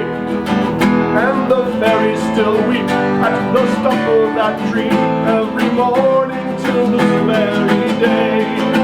There once was a clan of Fae in this land. They were led by old Coleman Gray. And Tommy then told that his fairies still dwell in the forest where he was slain. 'Twas a cold winter's night when the drafty moonlight laid cold fingers upon the tree where Coleman was bound, and the flames and the hounds made but embers and ashes of heat. Coleman shifted his skin, and he tried to pretend to be a muskrat inside that old tree. But the knight could see him, and he knew it was him, so he bound him with Iron Man's tree. He sent flame to the willow where Coleman was hollowed, and laughed as the shrill voices came of 1,000 small Fae who could hear Coleman Gray crying out in the night the street rain. There once was a clan of Fae in this land. They were led by old Coleman Gray. And Tommy then told that his fairies still dwell in the forest where he was slain. 'Twas a cold winter's night when the drafty moonlight laid cold fingers upon the tree where Coleman was bound, and the flames and the hounds made but embers and ashes of heat.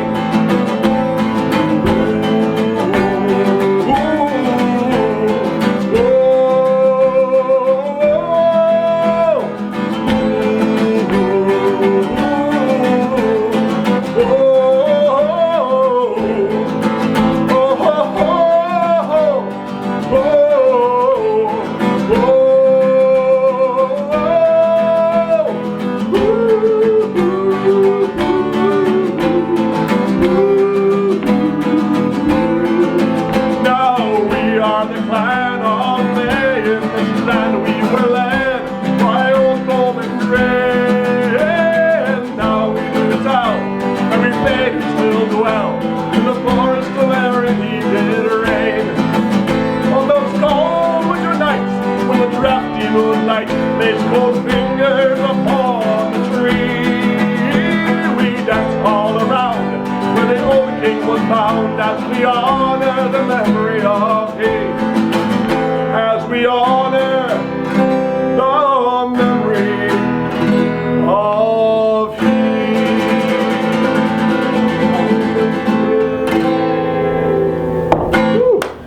Oh, thanks.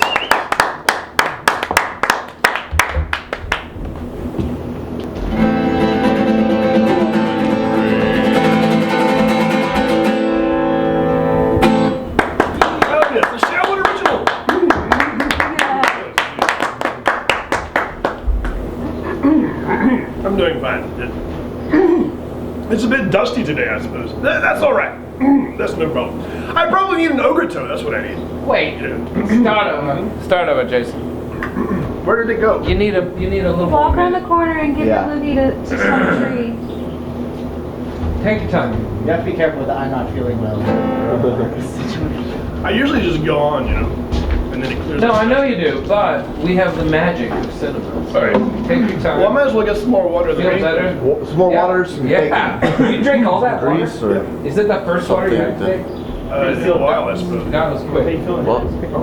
It's just my first Steak. scratch. I was gonna say let's get relaxed.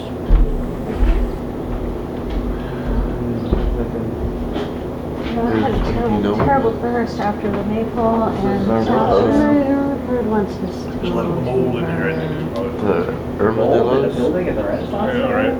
no way. That's the That's not saying we're in Texas. around here. I got that armadillos. Take your time. Pollen. None of that exists here. What? Oh, there you go. I'm gonna do this. Where's my damn beer? There. Right there. You grabbed the wrong beer. I'll put your beer back. Oh no, I think you might should take it away from me. All right. All right, we're back. That was Take your And time. we're back. that was more evidence of the statement. All right. In the mortal words of Jeffrey O. Baldwin, we're back! Nobody got that. Because they were mortal words. No, because I'm the only one that actually worked on Cast of Tarot. Oh wait. Jeff Baldwin, you said? And we're back. Oh, you can say that.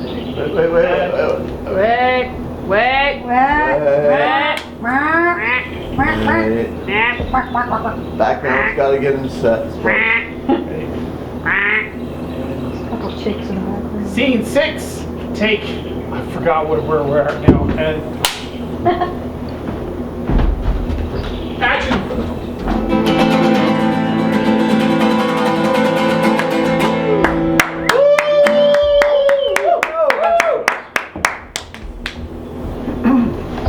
It's by our very own Master Autolycus, that's right. And Merlin and the fairies of Sherwood.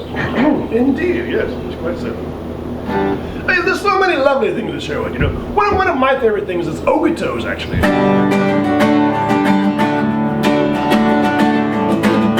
Little fruit stand by the Greenwood Stage. Their service all the rage. Well, they have some meats and tasty treats. And a big sausage ball that can't be beat. Ogito's, I like them best of all. Bacon on the outside, bacon in the middle of a great big sausage ball. Ogito's, I like them best of all. Bacon on the outside, bacon in the middle of a great big sausage ball. Boo-ha-ha, boo-ha-ha-ha, boo-ha-ha-ha.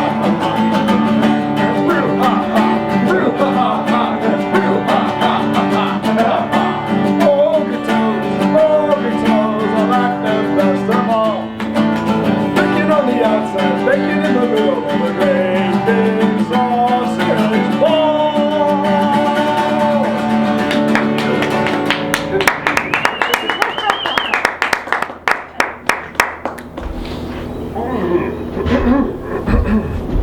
Quite so.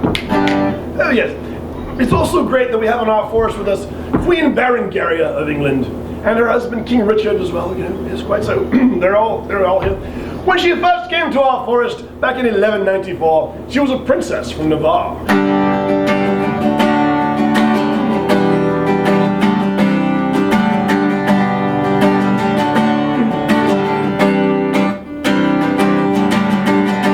Lovely princess from afar, Berengaria of Navarre, a pretty dog outshines the stars. Berengaria of Navarre, the whole world knows who you are. Berengaria of Navarre, Richard were married by our friar. Berengaria of Navarre, who came all the way from Spain. Now as England's queen you reign.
Yes, to King Richard, quite so. Yes, and I wrote another part of that song that I can only do after 5:30. Oh. Yes, so most people didn't get to hear it. It is now. It is now. Yes, it is.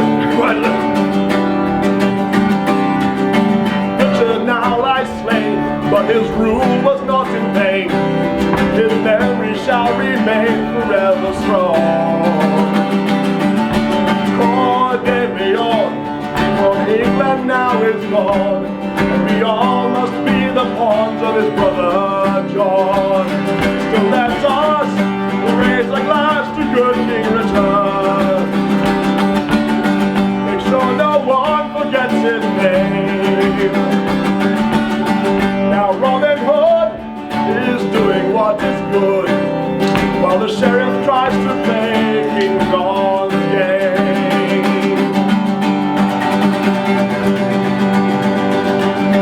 Oh, blast that sheriff! You know, he'll tax you if you're not careful. That's right. Sheriff of Nottingham is bad, bad, bad. Never want him to be your dad. Totally mean, he makes everyone sad. Sheriff of Nottingham is bad, bad, bad. Sheriff of Nottingham is bad, bad, bad. He will lock you in the dungeon, he'll make you walk the plank, and the steel of the headsman is who you'll have to thank. When he boils you in a pot, he says this will hurt a lot. He smiles with a grin and says you can't ever win. The sheriff devised a clever contest to see who could bend the bow the best. He knew that Robin Hood could not resist. He called the prize was named Marian's Kiss. Robin won the contest, he came in a disguise, but still he could not fool the clever sheriff's eyes. Robin won the contest, he came in a disguise, but still he could not fool the clever sheriff's eyes. The sheriff of Nottingham is bad, bad, bad. Never want him to be your dad. He's totally mean, he makes everyone sad. Sheriff of Nottingham is bad, bad, bad. Sheriff of Nottingham is bad, bad, bad. He's the sheriff of Naught, sheriff of Rot, sheriff of Nottingham. He's the sheriff of Naught, sheriff of Rot, sheriff of Nottingham. He's the sheriff of Nottingham, and his wife Minnie.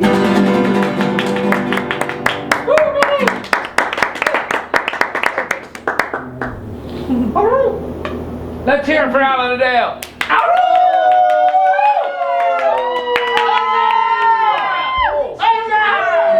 But you know, the deputies aren't so bad. They just do everything the sheriff tells them to do, you know. They are the sheriff's best buddies. They are the deputies.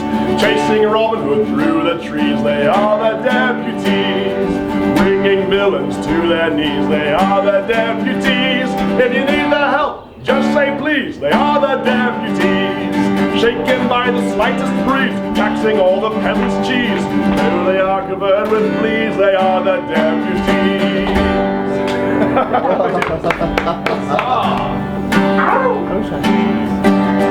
Oh yes, this song happens to be Deputy Deb's favorite song.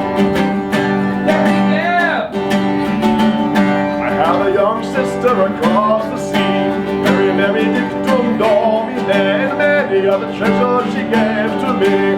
Partum, very descendant, very merry dictum domine. Partum, very descendant, very merry dictum domine. She gave to me a chicken without any bone, very merry dictum domine. She gave to me a cherry without any stone. Partum, very descendant, very merry dictum domine. Partum, very descendant, very merry dictum domine. Gave to me a story without any end, very merry dictum domine. She gave to me a baby with no crying. Partum, very descendant, very merry dictum domine. Partum, very descendant, very merry dictum domine. Now how can any chicken be without a bone? Very merry dictum domine. And how can any cherry be without a stone? Partum, very descendant, very merry dictum domine. Partum, very descendant, very merry dictum domine.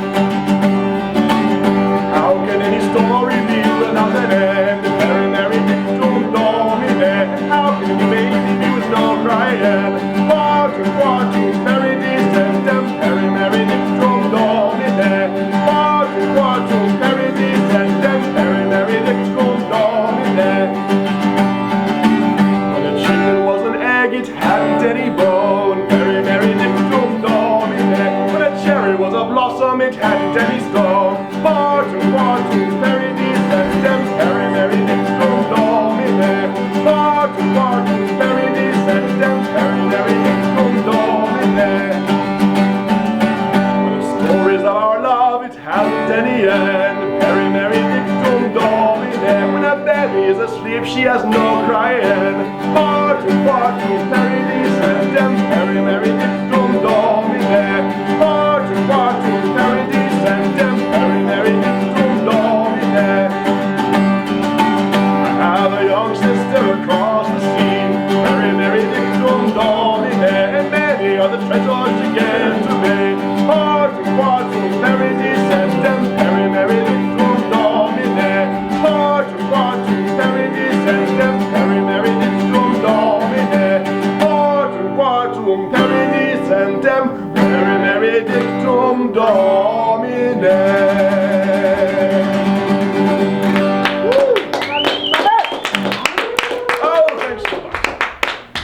Oh, thanks so much. Indeed. Yes, well, we might have time for a few more, I suppose. You know, one of my favorite things in the world is music, really. It's a magical thing. In fact, it's the greatest magic that I know.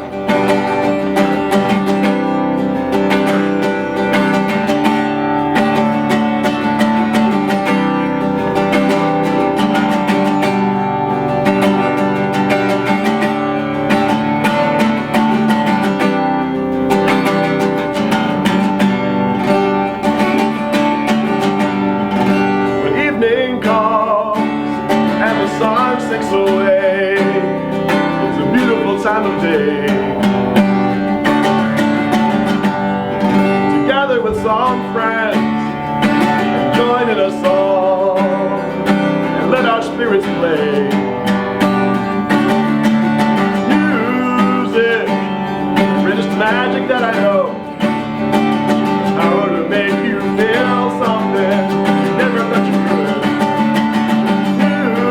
Music, the full moon's glow. Power to make you feel something you thought you never would again.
like to close with the song that we usually close our pubs thing with, because it's one of my favorite songs.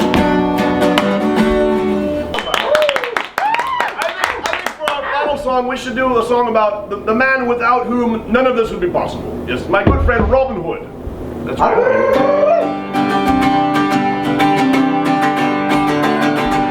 Robin Hood, Robin Hood, he takes from the bad and he gives to the good.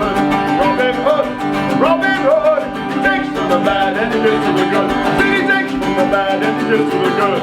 Little John, he's big and strong as the day is long. Little John, strong as the day is long. Well, Robin and Little John, when they first met, ended up getting a little wet. Yes, Robin and Little John, when they first met, ended up getting a little wet. They started fighting with their staffs, ended in the river with the barrel of laughs. Started fighting with their staffs, ended in the river with the barrel of laughs.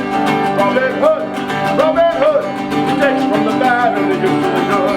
Robin Hood, he takes from the bad and he gives to the good. Then he takes from the bad and he gives to the good. Friar Tuck is the master of chance, the master of luck. Friar Tuck is the master of chance, the master of luck. When Robin met the friar in the woods, you can see that he was up to no good. When Robin met the friar in the woods, you can see that he was up to no good. So Robin called on his merry men to help him teach a lesson again. Yes, Robin called on his merry men to help him teach a lesson again. But Friar Tuck had a big surprise, cause the forest animal over his eyes. Friar Tuck had a big surprise, cause the forest animal over his eyes. When the merry men found themselves surrounded by the beast, said let's be friends and have a feast. When the merry men found themselves surrounded by the beast, said let's be friends and have a feast. Robin Hood, he takes from the bad and he gives to the good. Robin Hood, he takes from the bad and he gives to the good. Then he takes from the bad and he gives to the good. Now here is a scarlet will, got some mighty big shoes to fill. Now here is a scarlet will, got some mighty big shoes to fill. He did not know but soon found out what being a brother is all about. He did not know but soon found out what being a brother is all about. Robin Hood, he takes from the bad and he gives to the good. Robin Hood, he takes from the bad and he gives to the good. Then he takes from the bad and he gives to the good. Oh yes, he takes from the bad and he gives to the good. Then he takes from the bad and he gives to the good.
song today, tonight, wherever you are.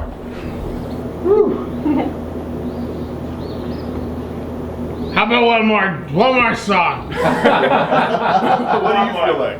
One more song. How about Whiskey in the Jar? I don't think I know that. He doesn't know that. I can do the mermaid song, though.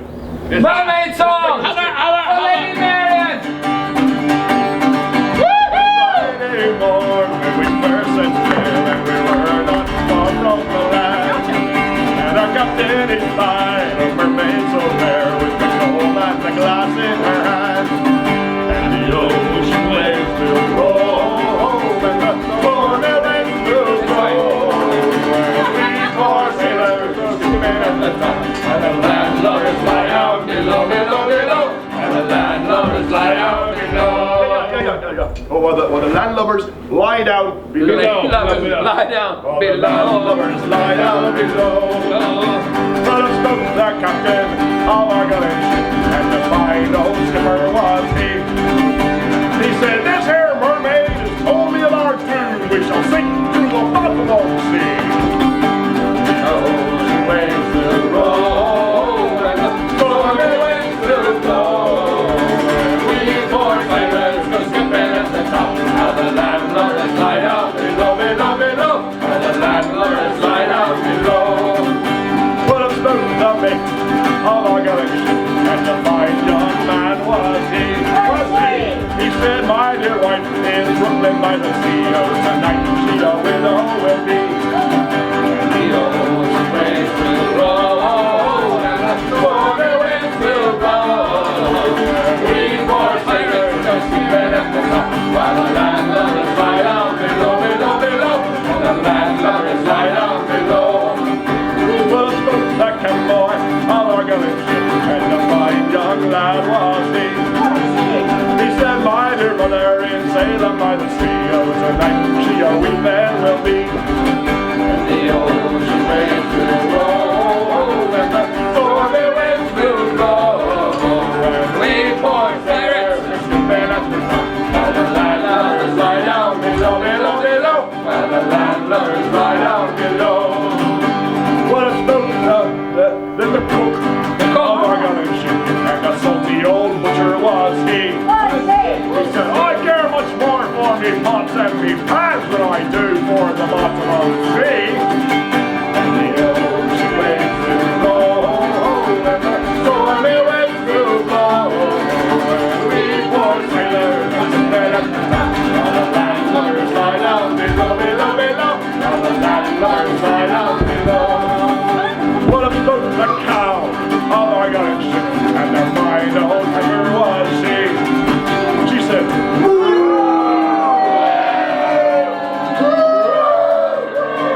what's the cow saying?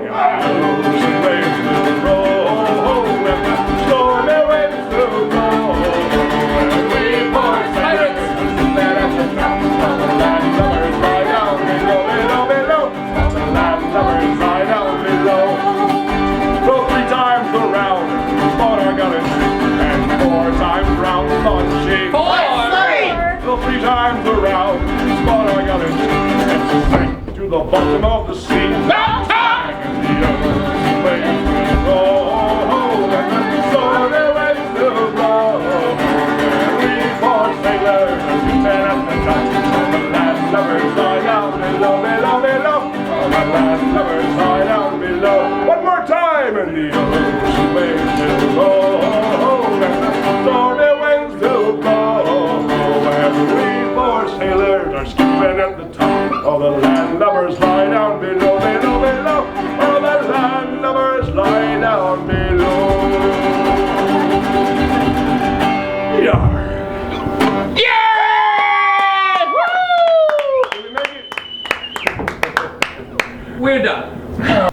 Thank you once again for joining us for our final bonus feature of the Virtual Forest Faire. Yes, good people of Sherwood, as you can tell, we had a little bit of a hard time letting go of our 2020 season, 1199 AD. But we'll see you again next year. That's right. There will not be another bonus film. If you want to see us again next year at the 2021 Sherwood Forest Virtual Faire as we start all over again. Now, good friends, join us in our final set of huzzahs. Hip hip! Huzzah! Hip hip! Huzzah! Hip hip! Huzzah! Huzzah!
Oh! You're still here. It's over. Go watch something else. Go on. And wash your hands.